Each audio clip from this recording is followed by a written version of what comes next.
This is Play-by-Playcast. Is that faster than a Greyhound? The podcast about play-by-play guys. For play-by-play guys, by, I'm told, a play-by-play guy. It's a bold strategy, Cotton. Let's see if it pays off for him. Now here's the host of Play-by-Playcast, Tom Bodett. Wait, the Motel 6 guy? We'll leave the light on for you. No, Joel Godet. Joe Godet. Joel. Joel? Joel, with an L. Okay, here's your host, Joel Godet. Don't worry, nobody's listening anyway. This week's episode of Play-by-Playcast is with a guest that's a little bit different than anyone we've had in the past, and I'm super excited about that. Episode number 132. Welcome back in. Thanks for the subscribe, the stream, the download. If you do have a second, throw a rating or review our way, a couple of stars on iTunes or however you're tuned into this podcast. My name is Joel Godet, and this is the podcast about play-by-play broadcasters for play-by-play broadcasters, hosted by a play-by-play broadcaster, a professional development podcast that dives into the tips, tricks, process, experience, stories, and preparations of some of the biggest and best play-by-play announcers in the business. And for the first time, we have a broadcaster whose primary language on the air is not English. Rafael Hernandez Brito joins us this week. He is the Spanish voice of the Cleveland Cavaliers and the Cleveland Browns. And arguably one of the biggest, not arguably, inarguably, one of the biggest Spanish radio and Spanish broadcast voices in America today. He is not only broadcasting for the Cleveland Cavaliers and for the Cleveland Browns, but also in his career, in some mix of past and currently, has broadcast the Final Four, the World Series, the Super Bowl. You name it, he's been there. And it was a joy to sit down and talk with Rafa this past week when the Cavaliers came to Indianapolis. We'll cover his entire career, his absolute joy for this industry, how he wound up in broadcasting, and how he wound up in America as well. He's originally from El Salvador and came to America in his teenage years. We'll touch a little bit on his introduction to sports and to broadcasting and his first experiences with it before he ever came to America on this podcast this week as well. Awesome conversation. So glad I got the chance to sit down over some coffee with him earlier this week. It is Rafael Hernandez Brito here on This Week, episode number 132 of Play-by-Playcast. Well, I always loved sports. I always practiced them, and I came to the U.S. when I was very young, and went to college, and I was looking for the regular, normal life, I guess, and got an engineering degree. Couldn't work on my field, so I got a sales job. I was doing well. I excel in it. Went from the distributor to the brewery, but at age 31, I was making very good money, but I wasn't happy. I wasn't learning, and one day I didn't want to go to work, and I just decided to, that wasn't for me, and decided to follow my passion. I always sat in front of the TV and criticized everything I heard on the TV and everything the guys were saying. So let me go try and see if I can do this on my own, and I don't regret 1 second. I regret the fact that I didn't do it earlier than I did. It was just a matter of finding a way to finding something that I would want to do every day, and I found it. What's the path when you're 31 years old and you say, you know what, I'm going to do this? I know you went to the Connecticut school. What did you do though? I mean, how do you at 31 when you've got life and responsibilities and it's different than when you're coming out of school? What was your tack toward, hey, this is what's going to get me here to be successful? I wish I could tell you I had a plan, but my only plan was trying to find something that I could do every day and be happy about it. I didn't want to go to work. I wanted to be happy at what I was doing. So I'd be lying to you if I said I had a plan on I'm going to do this, like a 5-year plan. I knew that what I was doing to start was not going to be the end of it.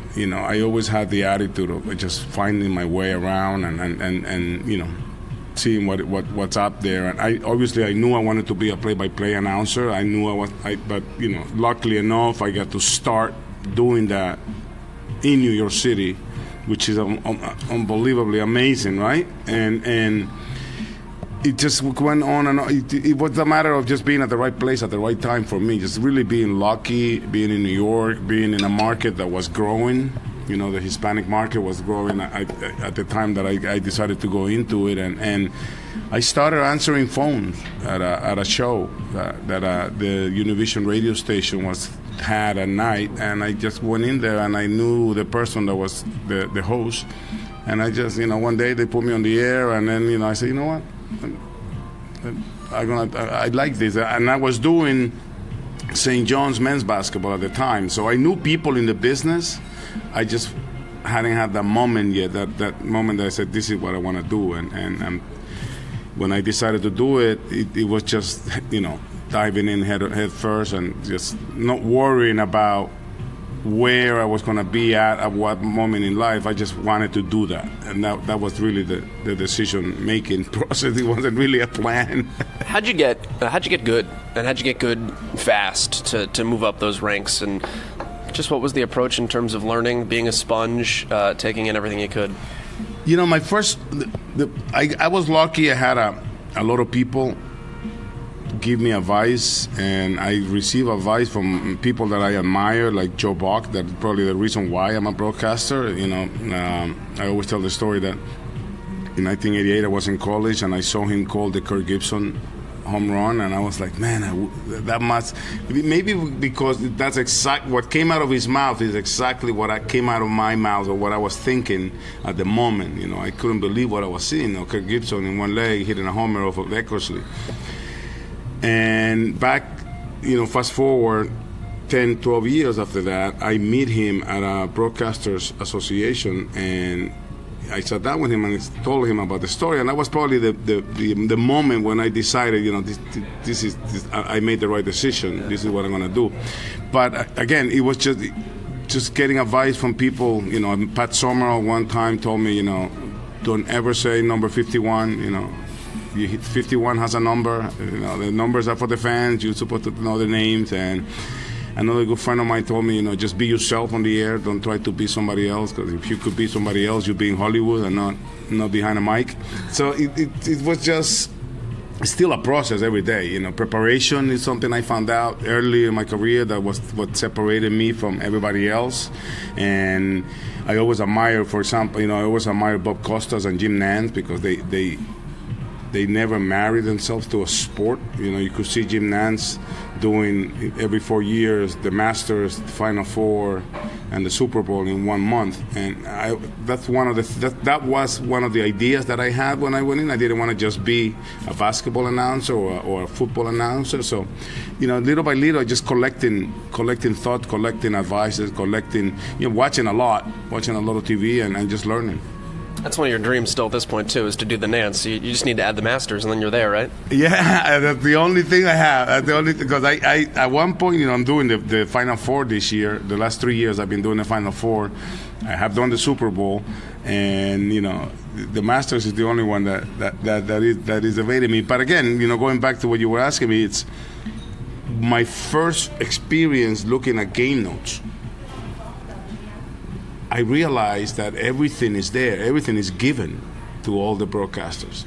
It's just a matter of how good a storyteller you are and how you prepare for that story every night and try to make it exciting. Aside from the fact that you might be calling a game, on the radio it's different because you have to make it exciting, and those down by 20 in the second quarter are the ones that I went to school with calling the Nets in late 90s and early 2000s before they went to the finals. Current 2000s, it's all the same, yeah. Yeah. So the Jersey Nets, it was that was my learning class, because it was on the radio, trying to make it exciting, trying to have a story every night, and just so you have to take away from what you're calling, which is a 20-point deficit, early in the first quarter, or so that was one of I don't want to say a rude awakening, but it was a very good awakening to realize that everybody had the same tools in the industry. It was just a matter of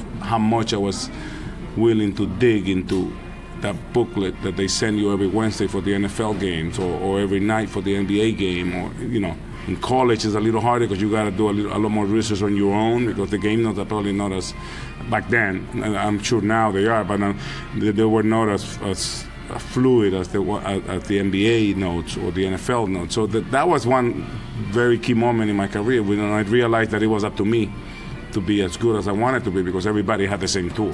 What's most important when you open up that packet?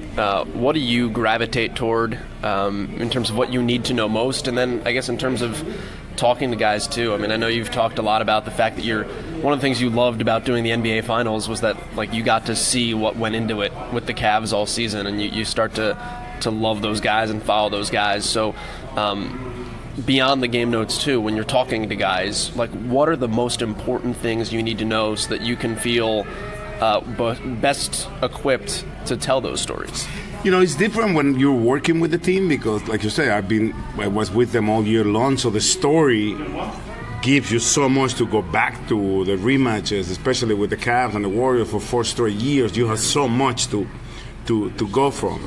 But like in the NBA, in the NFL, when I was doing the national games, it's a little harder because you're disconnected. As much as you want to follow on the news and reading, you're disconnected from what's really happening in the team. So you gotta come up with a story, and the package contains so much, and every team has different.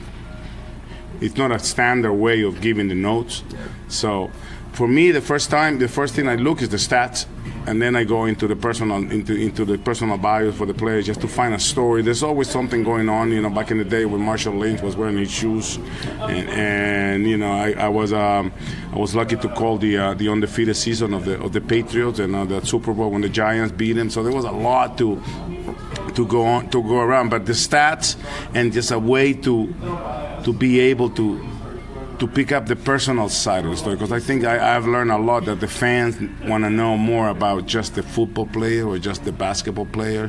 So that, especially now with the podcast era, I think that has provided the fans a lot in terms of like outside of the lines. I started producing the road tripping podcast with Channing and RJ, and one of the things that I discovered was that the people love learning a lot from these guys that had nothing to do with basketball, because if you take the skill away, which is a big skill, they're just like us, but their brothers, their fathers, their cousins, their husbands. So the personal side is always a good touch to have, and it's always like in football again, each game is different, because in basketball you still gotta prepare, but it's not much time to go into and storytelling and things like that. But in football, you gotta be ready, because the guys that are gonna be called, whose number is gonna be called up many times. So you gotta have a lot more on those. But then you get,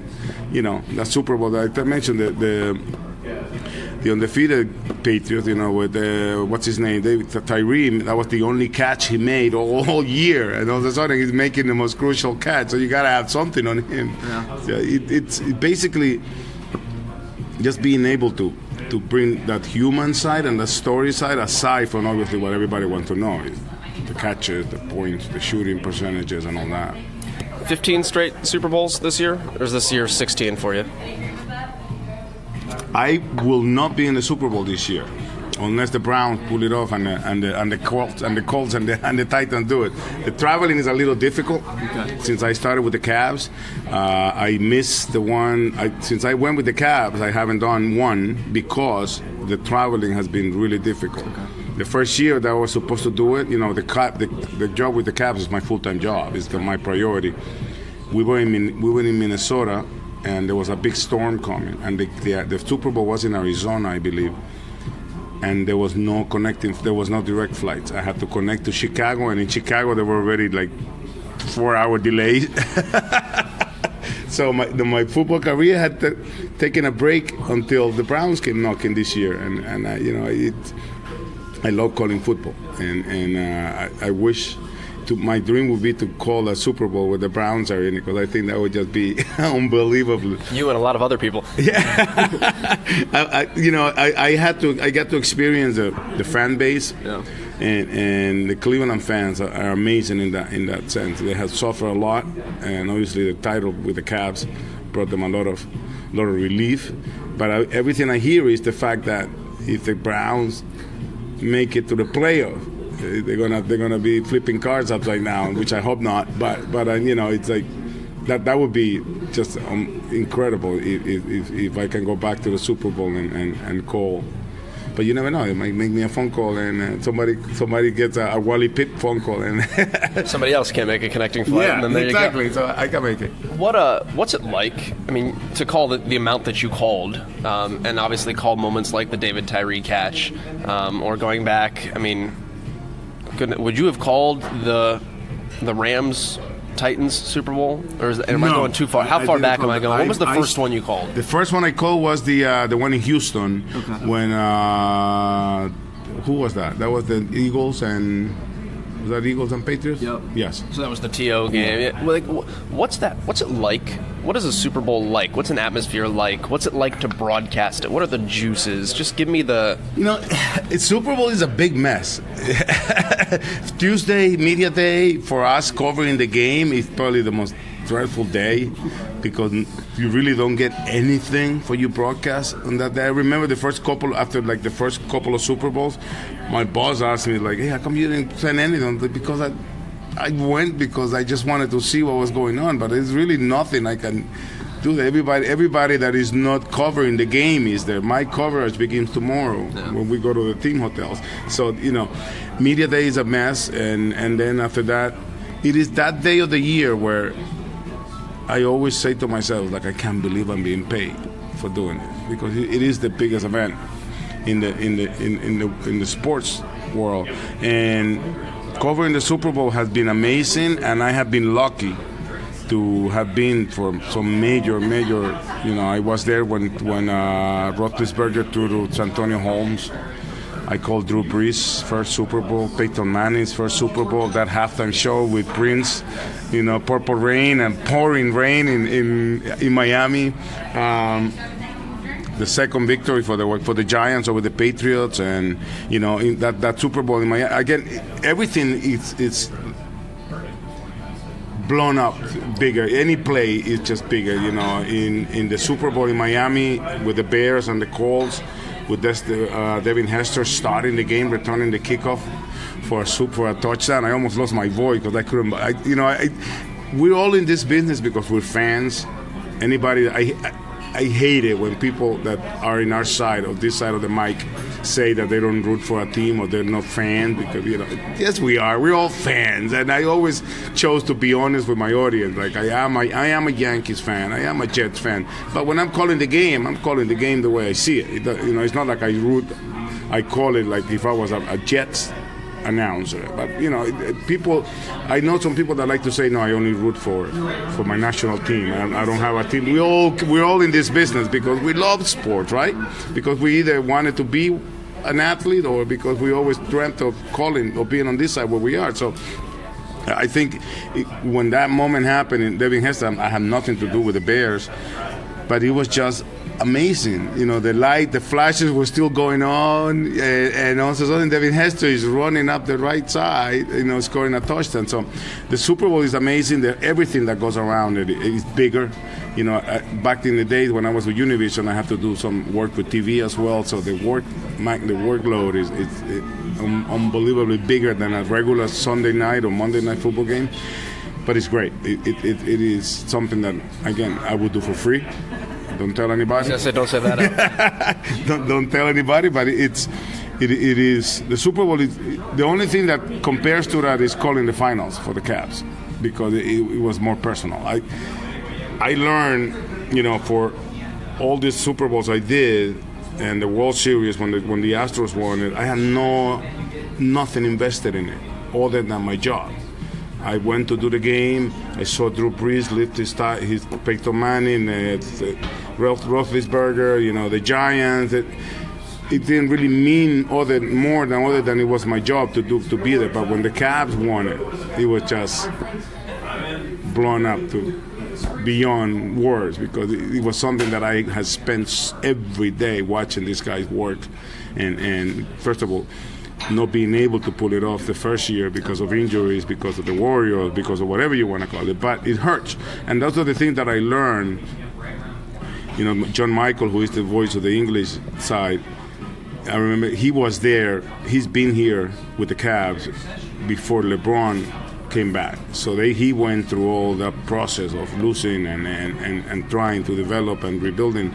And he used to tell me, like, don't take it too personal. It happens. I know, but if I didn't see the guys work so hard, and then I will say, they have it coming to them. But everybody works hard in pro sports. It's just, not everybody has the talent, and not everybody has the way to put it together. So the losses are a lot harder. The wins are a lot more delicious. And that's how it is, it's difficult, but it's fun. Personal rooting interest aside, obviously, because I know you're such a big baseball guy too, being a Yankees fan and growing up in New York and having gotten to call the World Series, what from the spectacle of it is the most exciting of the major events? Final Four thrown in there as well. Like, what's most satisfying to you, personal side aside, to be a part of? They're all different sports. The Super Bowl is a one-day event. It's a one game. All World Series is like a 3-week immersive experience. It is. Well, for us working it's a 2-week thing, especially when they take that week off before the Pro Bowl. You're preparing and everything. So, but it is one game. The NBA baseball is a 7-game series. The NCAA, it's a tournament, and you keep building up. They're all big. They're all amazing, scenarios. They're all amazing scenes. The NCAA playing the big stadiums and everything. But the Super Bowl, I think, it's just above all of them in terms of the spectacle, in terms of if you put together the audience worldwide, and especially like something that I knew from before I even came to the U.S. I didn't even know what football was, but I knew about the Super Bowl. So I think the Super Bowl beats them in that category. But they're all a big thing, a big event within themselves. The World Series I love. I mean, I've been watching baseball since I was 10 years old, and it's an event that maybe because it's such a long game, doesn't feel like as big as the Super Bowl or as big as the NBA Finals. But the NBA Finals have become a big spectacle too. It's just the fact that it's the same guys going to the final all the time. So I'm allowed to complain now. It's funny being on both sides of the fence now. Yeah. Let me pull things way back if I can. I feel like I jumped the shark here a little bit. Let me go to the very beginning here, because we talked about you wanting to get into this when you were 31 years old, but you came to America when you were 16, 14, 15. Yeah. So, what did you know of? And maybe this is just an ignorant question, because but what did you know of sports announcing growing up in Central America? And was it a thing that you knew of or were aware of, or what was the presence of it in your life as a child? Oh, I knew about my soccer team announcers, back home. But I didn't know much about, the ones that I got to learn eventually. Maybe I did, but I didn't know their names. Back home, we used to get.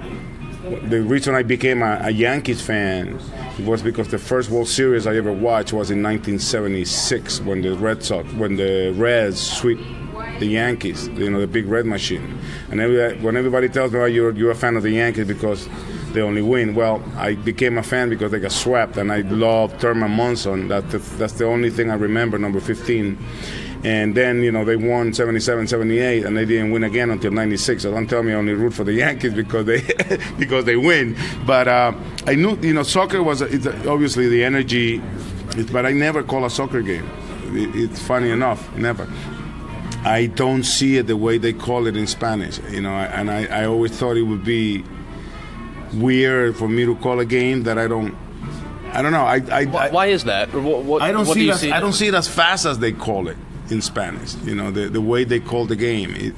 I see more the way they call it in English, and I don't think people would like the change of pace.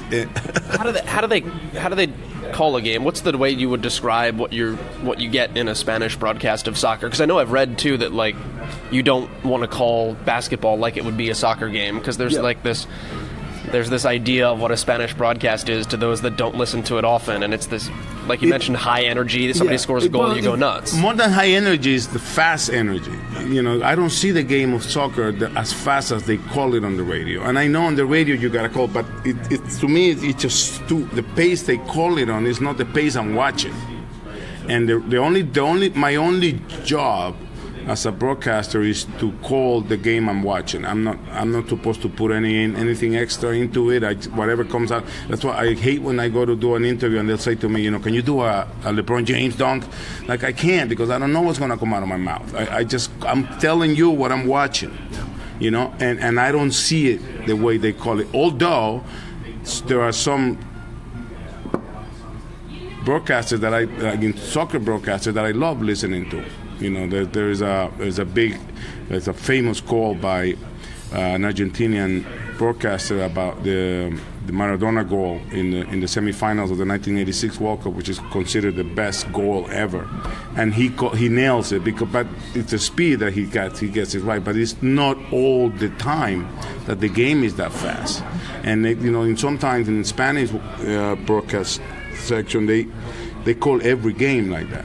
They call boxing like that. Boxing is more a conversation than a blow by blow. Baseball is more of a conversation. Basketball, yes, is up and down, but it's really not. It's more. You get a chance to describe, and I think a lot of the time the bounce pass or the behind the back gets missed just to try to be. On the radio, you don't have to be right on the play. You can take your time to describe what you think is important for the person. And I always say to myself, and I tell my girlfriend all the time, can you please, if you listen to me, close your eyes and then stop it, and then tell me what you think the ball is. That's how I know I'm doing my job. That's how I listen to myself. I turn on the SAP on Fox Sports Ohio, and then I close my eyes, and then I pause it, and I try to say it, try to see if I follow what I'm saying, and I see what the ball is, because that's my job as a broadcaster, to put you on the floor, right? To put you right on the stand in the front row. And I don't think speed and pace had anything to do with that. So that's why I never found myself. And also, to be honest, there was a lot of broadcasters that were only doing soccer, especially here in the U.S. That's probably the sport that was the first one doing broadcasting in Spanish, and it was everywhere. Like in New York, there was a lot of baseball sportcasters. So that it took my time to do baseball, and there wasn't much basketball or a lot of boxing, and that's how I started with boxing and basketball. But again, I don't see it the way they call, the way most of them call it. Yeah. What is it about goal calls that and home runs for a while too? Because for a while it was the adios a pelota. What is it about those moments that are? I mean, they're obviously so exciting on English broadcasts too, but I feel like everyone loves the Spanish call of it. Yeah, that's a very Hispanic way of celebrating a goal. And Andrés Cantor, who's the guy from Univision now on Telemundo and Fútbol de Primera, he's the one that made it popular here, and everybody thought that he's the one that was his signature call, and that is the way the goals are called everywhere in Latin America. Goal, and that's what you do in the playground. You score and you go running, and the reason the goal is so long because the guy who scored is running goal. And obviously in 86 or 90 when he was calling the World Cup for Univision, when he became popular here, that's when he became popular with the goal, and he does a great job. He's one of my favorite broadcasters, but it's not his signature call. Everybody that grew up in Latin America, from as far back as you want to go, from the beginning of radio in Latin America, the first guy who was doing that was saying goal. Obviously some of them make it longer, some of them add another adjective and everything, but it wasn't his signature call. He brought it to the U.S. Let's put it that way. He brought it to the U.S. But yes, the energy is great. I don't think when you call a touchdown, you're supposed to go touchdown. It doesn't go with it, because it doesn't. To me, it doesn't go. But there are some people that do it, and hey, if it works for them, again, that's what comes out of their mouth when they see the touchdown. Well, that's how they react. Hey, it's good for me. It doesn't work for me, but it is what it is. I don't mean to genuflect too much with this one, but did you ever take a step back and think about where you came from and where you are now, and kind of how you've in some ways become like a voice or sometimes the voice of sports to the Hispanic community in many parts of the country because of the magnitude of the events that you've called repeatedly over the last 15, 20 years? And is that cool? I think about it every day. It's cool, very cool. I think about it every day of, especially where I come from. I come from a war-torn country. And when people ask me, do I miss my country? Yes and no. I miss it because obviously that's where I was born and I have friends that I grew up with there.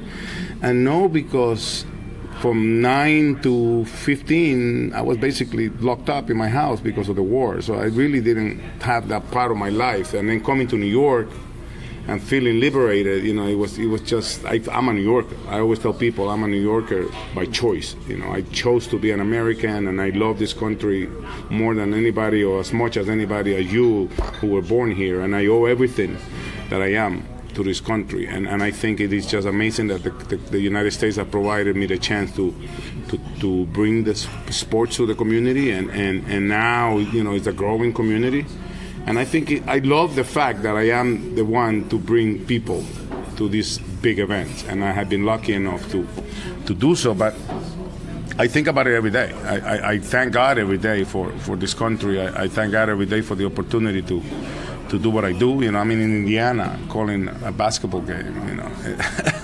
How much better can that get? And winning and losing has nothing to do with the fact that or with the excitement. I called the game tonight as excited or the same way I called the game when we were winning 4 Eastern Conference titles in a row. So it's back to your question. I think about it every day, and I take it as a responsibility too, because I represent the Hispanic community. I represent the Hispanic community not only in my community but also outside of in Cleveland. I always say, I want to make sure that people not only see us as Hispanics, but also see us as a part of the community. Because the Hispanic community, we're doctors, we're policemen, we're janitors, we're teachers, we're everything. We're mechanical engineers. Yeah, mechanical engineers. We're part of the community, and I think that's part of the especially with what's going on, nowadays with immigration, and it is definitely a problem that we have in the U.S. But obviously, the ones that we're here and have come to this country to contribute,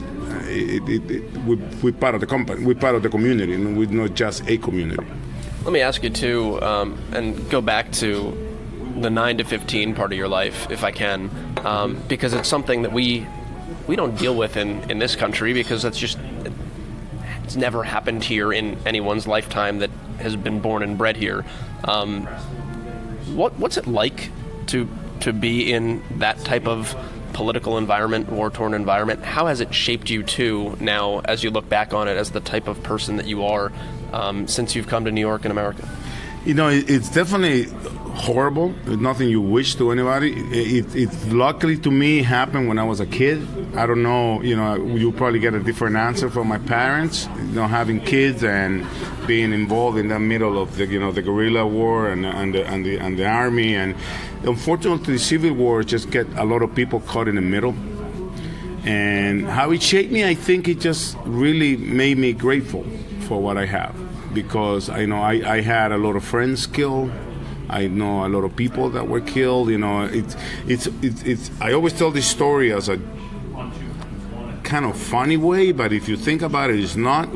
Whenever there was a World Series, we used to come out, and you will see kids back in El Salvador. Whenever there was a World Series, during that time you'll see kids with a mitt, and it's not like back then. Now you probably do, but back then it wasn't like you could go to a store and buy a ball.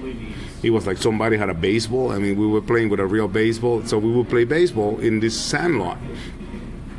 And I will never forget, nobody wanted to be the catcher, obviously. So, it was like a wall was the backstop. And we would play from the wall all the way up. And we saw a couple of armored trucks loaded with soldiers going from right to left on on the highway, on the road, was just like a little high from the sandlot, and all of a sudden, like 5 minutes later, we see soldiers running the other way. And it's unfortunate, but at that time, the normal thing is you hear bullets starting to, twist, so you just lay down. You go down on the floor because there's a shootout going on. And it was that they were ambushed by the guerrillas and they were running away. And literally, there was a big, I don't know what caliber it was, but it was a big bullet that landed in the wall where they used as a backstop. So after it happened, again, the unfortunate thing that it becomes a normal thing to do, but that normal happening, there was a shootout, so 5 minutes later, everybody is back to normal. But the funny, sad part of the story is that bullet hole in the wall became our home plate. Because it was like if he landed on the bullet hole, it was a strike. Later on in the next few days, and I always tell the story, and I think about it. It's like that. It's sad, but it's also funny because it becomes part of your life. You could be in a supermarket, and all of a sudden you hear a bullet come through the window or a bomb explosion, so you just can hit the floor and wait for it to be over, and then you get up again, and then you finish shopping or you go back home, and. So that was my childhood. And then going back to when people ask me, do you miss El Salvador? I don't.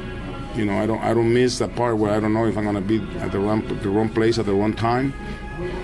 And it really, I always say El Salvador came up short to me. It didn't offer me an opportunity to become who I wanted to be or who I could be, and the U.S. did.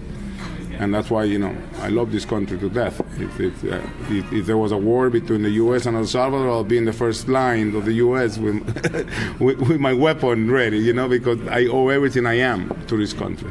I'm sure it also, and not like this is like a totally different scenario and situation, but again, it goes back to, you said, hey, I'm working in, you're working in the beverage industry after you graduated from college, and then to make that decision, you know what, I'm going to do something that's going to make me happy. Probably a lot easier to do that when you have that perspective.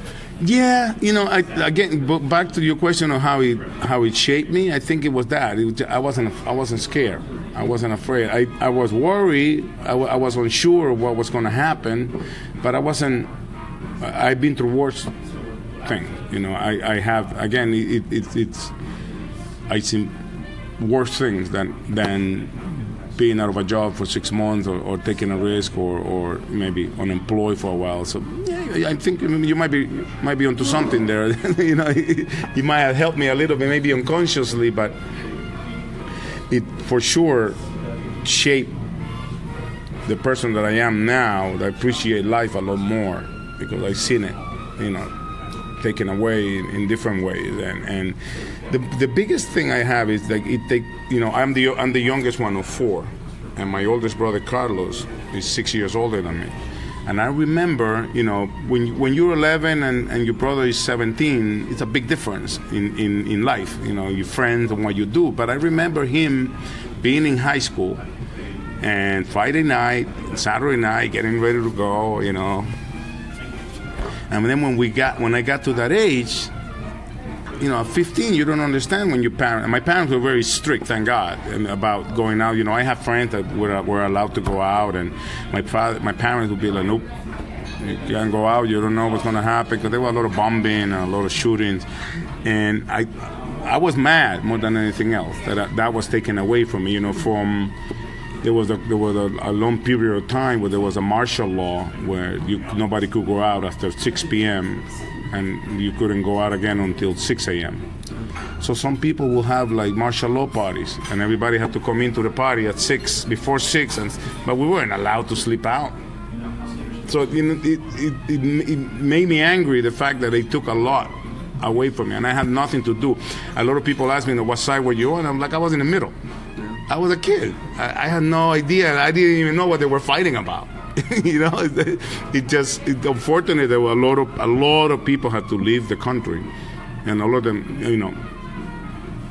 most of them didn't have the luck that I had, or we had a set of 2 aunts here that could take us in and really, make the sacrifice to help us out. And a lot of people, did, but you have to run out. You have to run for your life. You do whatever it takes. Yeah, you have a martial law party. Just seems interesting on face value. If I can bring it back to something lighthearted as we wrap things up, because I know I got to let you go eat breakfast here. But a couple quick questions on broadcasting that I'll fire at you. You mentioned off the top guys that were your idols growing up. And I'll just phrase it kind of more directly, but like, who did you most look up to, and why? What was great broadcasting to you when you found American sports, when you came to America on the radio? The different people. I thought that I would follow, that I wanted to be like Bob Costas and Jim Nantz, doing the Olympics, doing the golf, doing the Super Bowl, doing basketball, doing everything. But when I got to meet the nicest person I ever met was Joe Buck.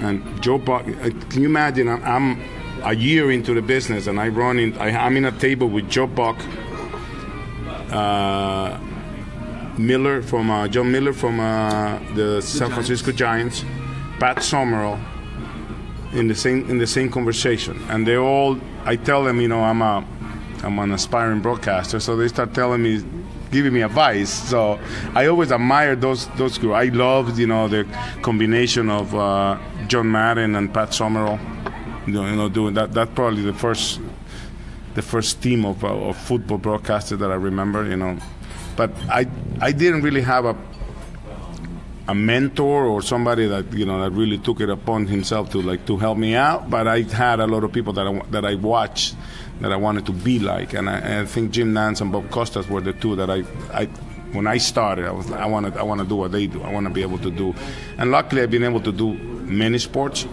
Obviously not at the level that they have, but hey, I can be my own Bob, my own Jim. The other thing we like to ask people a lot of times is from a self-review standpoint, because it is such a business where you work to improve upon yourself every single day. How much do you listen back to yourself and try to figure out what you did, what you didn't do, what you liked, what you didn't like? Oh, I listen to myself every night, every game. Yeah, I'm lucky that I have the ability to watch it and listen to me, because my broadcast is on SAP. So I'm able to go home. I tape every game, and I'm able to go home and watch it. John Michael taught me something that I wasn't doing when I came to the Cavs, was to put it on my phone and listen to me on the radio. I get a lot more. I like to see what on the TV, on the screen, just to see how I'm. Again, back to see if I'm putting my. So I listen to myself almost every game, and try to come up with different ways of, maybe I'm using the same word too many times, or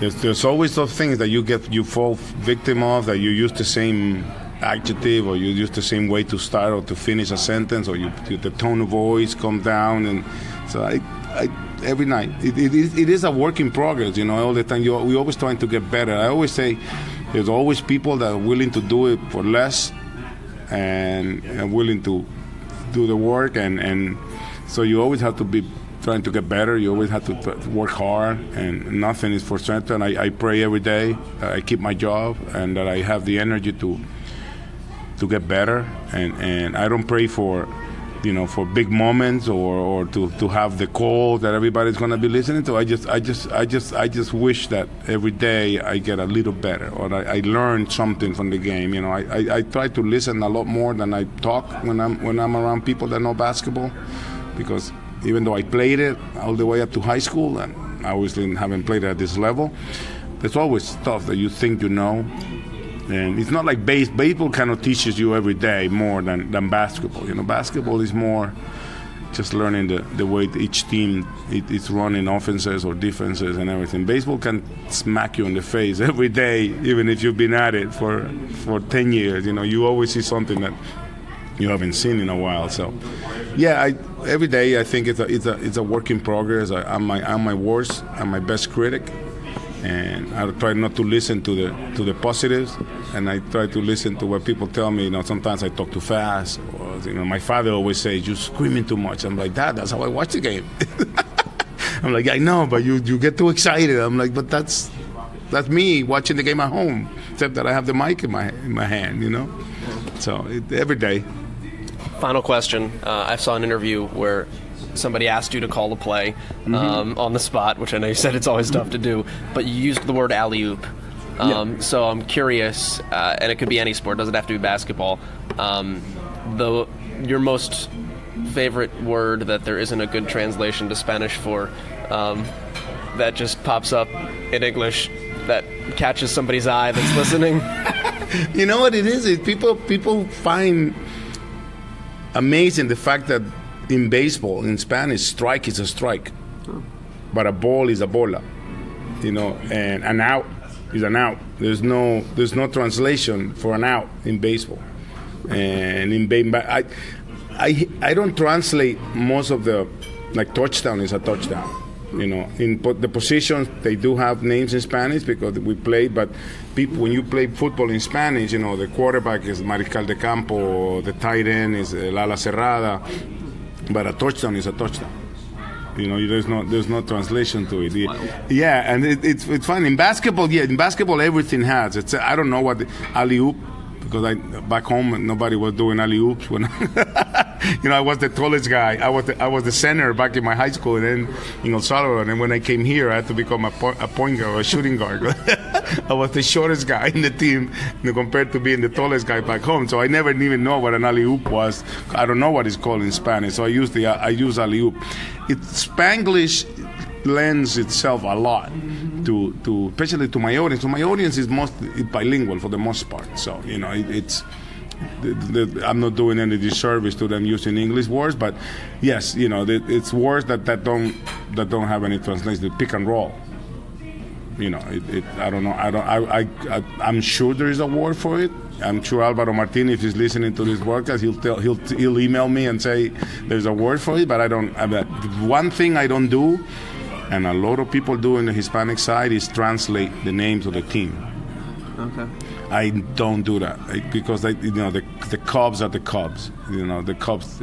But instead of saying the Chicago Cubs, I say the Cubs from Chicago, because in Spanish, it goes the other way around. A lot of people choose not to. A lot of people choose to translate the words, but a lot of them don't have. Like the Browns are not the Browns because of the color. Yeah. So they're not the Cafés. They're the Browns of Cleveland. So I don't translate the names, but I do some. In football, the positions are translated. But shotgun formation it has a translation, so I use that. I'm trying to think what words that I have that. But it's the funny thing is that, to your question, is that there is no translation for touchdown, for strike, or for an out, but there is translation for a ball, or for being safe, or for home plate. So. I guess the translation for the way to end this would be gracias. It's been awesome to sit here and pick your brain a little bit. I'm so glad that you agreed to do it, and thanks again for taking the time. I really appreciate it. My pleasure, man. Thank you for having me, and buena suerte. So good luck to Ball State and everything you do, man. Rafael Hernandez Brito is our guest on episode 132 of Play-by-Playcast. You can find him on social media at El Alcalde Rafa, the mayor in Spanish, and hopefully I pronounced that right. El Alcalde Rafa is his Twitter handle, ELALCALDERAFA. Many thanks to Rafael for sitting down and doing this conversation, because you can hear the passion he has for what he does. I mean, loves what he does. And it oozes every pore in his body. And it was so, in a lot of ways, refreshing to just sit across from him and experience that earlier on this week. So again, many thanks to him for taking that opportunity and diving into not just the broadcasting stories of it, but I mean, think about using like holes in a wall caused by weapon fire as home plate. Growing up as a kid, playing baseball or stickball in the streets.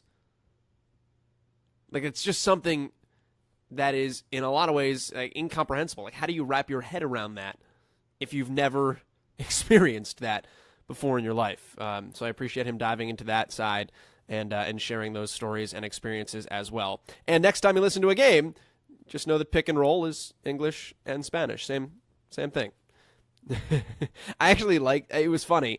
When I was in Brazil for the CrossFit Games regionals last year, it was during the NBA Finals, and I heard the Portuguese version of the broadcast on television, and like every here and there, and that's why I was curious to ask that question at the end. Every here and there, there'd be like one or two words that you would just seem out of place. Like, wait, really? That's the same in Portuguese and English? All right, cool. Again, many thanks to Rafa. Fun conversation, different conversation than we've had on the pod before, and one of the reasons I loved being able to do it so much this week. We'll take a time out until next week. Happy holidays to all of you, and we will be back with an episode on Friday. Robert Ford will be our guest, the voice of the Houston Astros. He will be here next week on PXPcast, our final version in 2018. Thanks as always for your continued support and listenership, and look forward to what 2019 has to bring. Until then, my name is Joel Gadet, and we are out.